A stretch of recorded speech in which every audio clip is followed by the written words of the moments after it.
لے آؤ. اے لوگوں تم اپنے عقائد کو میرے فرمان کے مطابق لے آؤ.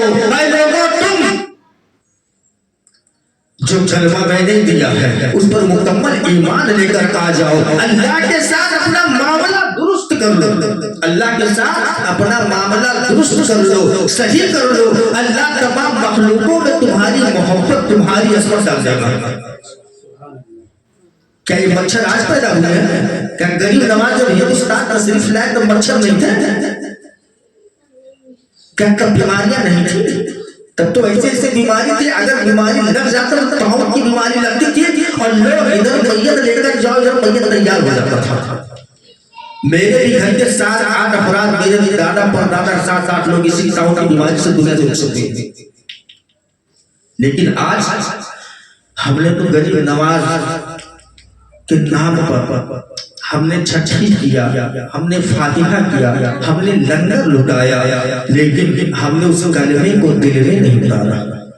غریب نواز کیا لے کر آئے تھے؟ کیا آپ نے فرمایا کہ نہیں میرے نام کا تو لنگر لٹاؤ, میرے نام کا تو عرس مناؤ؟ کیا غریب نواز نے فرمایا تھا کہ اے مسلمانوں میرے نام سے تم فلاں کام کرو؟ نہیں نہیں اللہ کے بندو, یہ جو کچھ چھٹی وغیرہ کا جو کچھ بھی دین ہے یہ اجمیر بن ظاہر مزاوروں کا دین ہے. غریب نواز سید لے کر آئے, غریب نواز سنت لے کر آئے, غریب نواز حقیقت لے کر آئے, طریقت لے کر آئے, پیری لے کر آئے, مریدی لے کر آئے, تصوف لے کر آئے, قرآن لے کر آئے, نبی کا حدیث لے کر آئے, صحابہ کا فرمان لے کر آئے, خوف الہی لے کر آئے, تو آپ کعبہ کا طریقہ بتانے آئے. غریب نواز چھٹی بنوانے کے لیے نہیں آئے, غریب نواز اپنے نام کا لنگر لٹوانے کے لیے نہیں آئے, غریب نواز دین لے کر آئے اور اس دین پر آج کتنے مسلمان قائم ہیں, کتنے مسلمان قائم ہیں. حق بولو تو ذہن رکھتا ہے اور جھوٹے ڈھول بجاؤ تو بڑھیا لگتا ہے. اے مسلمانوں, طریقت, حقیقت, تصوف, معرفت, ان چاروں کو پکڑنے کے لیے سب سے پہلے شریعت کا جاننا ضروری ہے. اور آج اگر ہم شریعت کو نہ جانیں, شریعت کیا چیز ہے, شریعت کا حکم کیا ہے, قانون رب کیا ہے, قانون مصطفیٰ کیا ہے, طریقہ صحابہ کیا ہے, طریقہ تابعین کیا ہے, طریقہ تبع تابعین کیا ہے, اور غریب نواز کا عمل کیا ہے, اگر ہم نہ جانیں ہم تو بس کلمہ پڑھیں گے. ہاں پڑھ لیا کلمہ, دل میں اتارا ہی نہیں. اگر کلمہ دل میں اتارا ہوتا تو چہرہ چمکدار, نسل چمکدار, بدن خوشبودار, لیکن نہیں, ہم نے تو بخار غلطی ادا کر دیا. ہم مسلمان ہیں, ہم ایمان لائے, ہم احسان کر دیے. ارے اللہ کے بندو, نصیب ہے, یہ مقدر ہے کہ جو حقیقت کو ہم نے سمجھا, ایک رب کی وحدانیت کو ہم نے سمجھا. رب نے اپنا محبوب ہمیں عطا کیا, رب نے ہمیں ابو بکر دیا, ہمیں عمر دیا, ہمیں اللہ کے بندوں کے جیسے تمام بندے اللہ نے دیا, جس میں عثمان بھی ہے, جس میں علی بھی ہے, جس میں حسین بھی ہے, جس میں حسن بھی ہے. اللہ نے اپنے پیارے پیارے بندوں کو جو دیا, اب سید احمد کبیر رفاعی کو بھی اللہ نے دیا, امام اعظم کو بھی دیا, جنید بغدادی کو بھی دیا, غوث پاک کو بھی دیا, اور حضرت غریب نواز کو بھی تو دیا. اللہ نے کیا دیا کہ ان کے نام کا جھنڈا لے کر چلنا, لنگر لٹانا, نمازوں کو چھوڑنا, فاتحہ کرنا, نمازوں کو چھوڑنا, رات رات بھر جاگ کر عرس منانا, سنتوں کو چھوڑنا. کیا غریب نواز یہ لے کر آیا ہمارے لیے؟ کیا غریب نواز کے ہم نے تکلیف کو سمجھا ہے؟ کیا غریب نواز کے روح کو جو تکلیف جاتی ہے, جو تکلیف پہنچتی ہے, کیا ہم نے کبھی اس پر غور و فکر کیا ہے؟ اے مسلمانوں, یہ آل رسول ہیں, یہ تائے رسول ہیں, یہ خواجہ ہند الولی ہیں, یہ بادشاہ ہند الولی ہیں, یہ صوفی ہیں, یہ عالم ہیں. یہ دولت کمانے کے لیے نہیں آئے تھے, یہ فقیروں کو, محتاجوں کو, غریبوں کو, بے ایمانوں کو, گمراہوں کو اللہ کے رسول سے ملانے آئے تھے. اور آج غریب نواز کے نام پہ دھندا, غریب نواز کے نام پہ وصولی. ارے مسلمانوں, غریب نواز کے نام پر بیان کرو, تقریر کرو, اصلاحی پیغام لو. اللہ نہیں پوچھے گا اور نہ منکر نکیر یہ پوچھیں گے کہ یہ بتاؤ سب سے پہلا سوال ہے نا ایمان کا سوال ہے نا تمہارا رب کیا کون ہے اب رب کون ہے بس ہم نے تو لا الہ الا اللہ پر زبان سے پڑھ لیا دل میں تو رب کے لیے جگہ ہی نہیں ہے اور اے مسلمانوں سنو ایک حدیث میں آپ کو سناتا چلوں مجھے وقت بتاتے رہنا اشارہ کرتے رہنا میں چاہتا ہوں کہ یہاں جتنے لوگ بیٹھے ہیں یہ سب لوگ نقش غریب نواز پر ہو جائے سب مومن کامل ہو جائے سب اولیاء کی فہرست میں آ جائے یہ میری خواہش ہے یہ میری چاہت ہے کہ یہاں جتنے بیٹھے ہیں اللہ سب کو جہنم سے بری کا پروانہ دے دے سب کو جہنم سے نجات کا پروانہ دے دے اور اللہ سب پر جنت واجب کر دے یہ میری تمنا ہے یہ میری خواہش ہے اس لیے کیونکہ تو رحمت للعالمین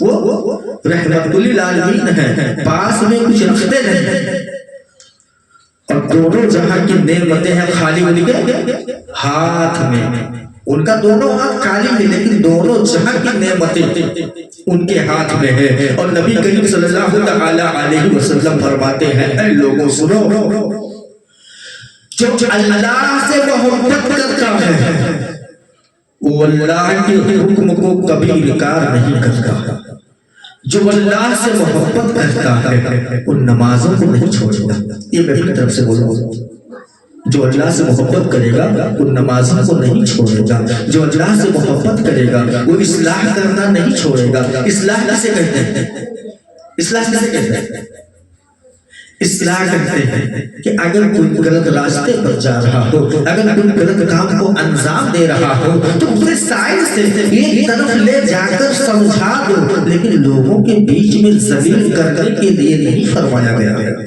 عزت کا بھی خیال رکھو یہ بھی ہے کلمہ پڑھنے والا اور ہم بھی ہیں کلمہ پڑھنے والے تو اے مسلمانوں کلمے کی حقیقت کیا ہے کلمے کی حقیقت یہ نہیں ہے کہ ہم جس طریقے سے اپنے زندگی کو گزار رہے ہیں جس طریقے سے ہم اپنے آپ کو پیش کر رہے ہیں جس طریقے سے ہم اپنے آپ کو لے کر چل رہے ہیں حقیقت میں کلمے کا جو حقیقت ہے یعنی ہمیں تو مغرب میں جانا چاہیے تھا لیکن ہم مشرق میں جاتے ہیں ہمارے لیے تو جنت ہے اللہ نے جنت بنایا ہمارے لیے اور ہم جہنم کی ڈوری پکڑ کر جا رہے ہیں کیوں کیونکہ اللہ کو سے دل میں یعنی اللہ جو ہر شے میں موجود ہے اللہ ہر شے میں موجود ہے لیکن اے بھائی سنو کہ اللہ کے لیے اگر اللہ کو اپنے دل میں بسانا ہے اپنے جان میں بسانا ہے رگ رگ میں بسانا ہے تو سنو ایک میاد میں بیان سمجھتے ہیں ایک میاد میں دو تلوار رہتی ہے کیا نہیں ایک سورج چمک رہا ہے دوسرا سورج چمکنا شروع کر دے تو ٹائم کا پتہ کس سے لگاؤ گے ابھی رات کو قریب 10 بجنے والے ہوں گے اور ابھی سورج نکل جائے گا تو کیا سوچو گے یعنی ادھر سے شمس بھی نکل جائے ادھر آفتاب بھی نکلا ہے یعنی سورج بھی نکلا ہے چاند بھی نکلا ہے بتاؤ آپ دن بتاؤ گے یا رات بتاؤ نہیں بتا سکتے تو اسی طریقے سے جب دل میں اللہ کا غیر موجود ہے اللہ کا غیر کیا ہے سنو مسلمانوں یہ دولت یہ شہرت یہ عزت یہ دکھاوے کی ساری چیزیں یہ حرام کمائی یہ سب اللہ کا غیر ہے یعنی اللہ جل شاہ قرآن میں فرماتا ہے کہ تمہارا مال تمہارے اولاد تمہارے لیے فطرہ ہے فرماتا ہے فطرے سے دور رہنے کے لیے لیکن حقیقت کا ادا کرنا ہے اس کو سمجھنے کے لیے یعنی ایک من علم سمجھنے کے لیے کم سے کم 9 من عقل ہونا چاہیے 10 من عقل ہونا چاہیے اب بتائیے یعنی ہم اللہ جل شانہ سے اگر خوف رکھیں اگر محبت رکھیں تو ہم کسی کو تکلیف نہیں دیں گے ہم کسی کو ایسا نہیں پہنچائیں گے ہم لوگوں کی رہبری کریں گے ہم لوگوں کو حق کی طرف بلائیں گے لیکن آج کا ہمارا معاملہ ہی کچھ الگ ہے اگر کھانے کو ملے تو ہم ٹوٹ پڑتے ہیں کھانے کی دعوت ہو تو ہم ایک بلائے تو ہم 10 پہنچنے کی کوشش کرتے ہیں لیکن جب دین کی طرف بلایا جاتا ہے، اگر 10 کو بلاؤ تو ہم ایک جاتے ہیں، اس لیے جاتے ہیں کہ ہم بھی نہیں گئے، ہمارے محلے کے ہمارے گھر کے نہیں گئے تو کیا سوچیں گے لوگ۔ اے اللہ کے بندوں، حضور کریم صلی اللہ تعالی علیہ وسلم ارشاد فرماتے ہیں کہ تم اللہ کا ذکر چھوم چھوم کے کیا کرو، یعنی رات بھر نفل پڑھنے سے بہتر ہے کہ 2-4 لوگ مل کر اللہ کا ذکر کیا کرو۔ کون فرماتا؟ ہمارے نبی۔ لیکن آج کا ماحول کیا ہے؟ ہم جب 2-4 ہوتے ہیں تو ہم فلموں کی بات کرتے ہیں، ہم کرکٹ کی بات کرتے ہیں، ہم ہاکی ٹوکی پتہ نہیں کس چیز کی بات کرتے ہیں، ہم اپنے مال کی بات کرتے ہیں، کاروبار کی بات کرتے ہیں۔ اے مسلمانوں سنو، مال کمانا اسلام نے منع نہیں کیا ہے، حلال طریقے سے کماؤ۔ بال بچوں کو پالنا فرض ہے، اپنے گھر والوں پر خرچ کرنا فرض ہے، وہ ان کا حق ہے، اسے آپ کو ادا کرنا ہے۔ لیکن اللہ کا حق تلفی کیوں کرنا؟ جس نے ہمیں سانسیں دیا، جس نے ہمیں زندگی دیا، جس نے ہمیں خوبصورتی دیا، جس نے ہمیں ماں باپ دیا، بھائی بہن دیا، نہ رشتے دار دیا، آنکھوں کو دیا، ناکوں کو دیا، ہاتھوں کو دیا، جسم و جسمانیت دی، اس رب کے حق کو نفی کر رہے ہیں۔ ہم رب کے حق کی تلفی کر رہے ہیں، اور جب جو رب کے حق کو ادا نہیں کرے گا تو بندے کا چوری کرے گا، بندے سے بیاج لے گا، سود لے گا، تکلیف پہنچائے گا، زمین ہڑپے گا، گھر میں چوری کرے گا۔ یہ تو رب سے نہیں ڈر رہا تو بندوں سے کہاں ڈر رہا؟ اور کچھ لوگ بندوں سے ڈرتے، رب سے نہیں۔ کہتے ہیں اللہ غفور رحیم ہے، اللہ رحیم ہے، اللہ کریم ہے۔ ہم نے کبھی انکار کیا کہ اللہ رحیم نہیں، اللہ کریم نہیں، استغفر اللہ، ہم نے انکار نہیں کیا، لیکن غفار بھی ہے، قہار بھی ہے، یہ کہاں بھول رہے ہو اے مسلمانوں؟ ایک صفت اگر رحیمی کا ہے، ایک صفت اگر کریمی کا ہے تو اس کے جلال کو بھی دیکھ لینا، اس کے غضب کو بھی دیکھ لینا کہ اللہ بخش دے گا۔ ارے اللہ کے بندو، اللہ بخش دے گا، وہ کل شیء قدیر ہے۔ اللہ جو چاہے وہ عطا کر دے، اللہ جسے جو چاہے عطا کر دے، اسے کوئی روک نہیں سکتا۔ لیکن اے مسلمانوں سنو، وہ 10 صحابہ، وہ نبی کریم جو بخشے بخشائے نبی کریم ہے، ہمارے نبی صلی اللہ علیہ وسلم ساری رات نمازیں پڑھتے، پاؤں میں آپ کے ورم آ جاتا تھا، وہ بخشے بخشائے، پھر انہیں نماز کی کیا ضرورت تھی؟ یہ تو صحابہ رضی اللہ تعالیٰ عنہ ہے۔ حضرت مولا علی رضی اللہ تعالیٰ عنہ فرماتے ہیں کہ جب میں سجدہ کرتا ہوں تو مجھے یہ یقین نہیں ہوتا کہ کیا میں دوسرا سجدہ کر لوں گا۔ پھر ایک جگہ آپ فرماتے ہیں مجھے اپنے زندگی پر اتنا بھروسہ نہیں ہے کہ میں اس طرف سلام پھیروں اور اس طرف سلام پھیرنے کے لیے میری سانسیں باقی نہیں۔ اور ہم لا الہ الا اللہ پڑھتے ہیں، اور پڑھنے کے بعد میں ہم کل کے انتظام میں، پرسوں سے انتظام میں، 10 سال بعد کے انتظام میں جینا ہے تو ہمیں ایک دن یا اللہ بہتر جانے کتنا دن ہے، 1 گھنٹہ ہم 100 سال کا انتظام کرنے میں لگے ہیں۔ تو جہاں ہمیشہ حقیقت کے لیے رہنا ہے، اس قبر کے لیے کچھ نہیں، حسرت کے لیے کچھ نہیں، میزان کے لیے کچھ نہیں، اعمال نامے کے لیے کچھ نہیں، جنت میں جانے کے لیے کچھ نہیں، اور نبی کریم صلی اللہ علیہ وسلم کے ہاتھ مبارک سے دست پاک سے آب کوثر پینے کے لیے کچھ نہیں۔ کیا کیا؟ ہم کیے کیا آج تک؟ ہم نے تو وہی کیا جو ہمارے نفس کو اچھا لگا، جو لوگوں کو اچھا لگا۔ کیا ہم نے کبھی غور و فکر کیا ہے اے میرے عزیزوں کہ کیا میرا رب اس کام سے راضی ہوگا؟ کیا میرے مصطفیٰ اس کام سے راضی ہوں گے؟ کیا وہ شہیدان کربلا جنہوں نے دین کے لیے اپنے سر کو کٹا دیا، کیا وہ ہم سے راضی ہوں گے؟ یا کیا سلطان الہند غریب نواز ہم سے راضی ہوں گے؟ ہم جو کام کر رہے ہیں کبھی غور و فکر کیا ہم نے؟ کبھی نہیں کیا۔ وجہ کیا ہے؟ علامہ اقبال فرماتے ہیں ایمان تیرا لٹ گیا رہبر کے ہاتھوں سے، ایمان تیرا لٹ گیا، ایمان تیرا لٹ گیا رہبر کے ہاتھوں سے، ایمان تیرا بچا لے رہبر تلاش کر منزل سے آگے بڑھ کر منزل تلاش کر مل جائے تجھ کو دریا تو سمندر تلاش کر. یعنی ہم نے صحیح رہبر نہیں پکڑا, ہم نے صحیح راستہ دکھانے والا نہیں پکڑا, اور جس کو پکڑا اس نے ہمیں نیاز فاتحہ میں الجھا کے رکھ دیا. ہم کو اس نے حقیقت نہیں بتایا, اس لیے نہیں بتایا کیونکہ حقیقت سے, طریقت سے, معرفت سے, شریعت سے, تصوف سے, عشق سے, محبت سے دور دور تک اس کا خود کا کوئی رشتہ نہیں.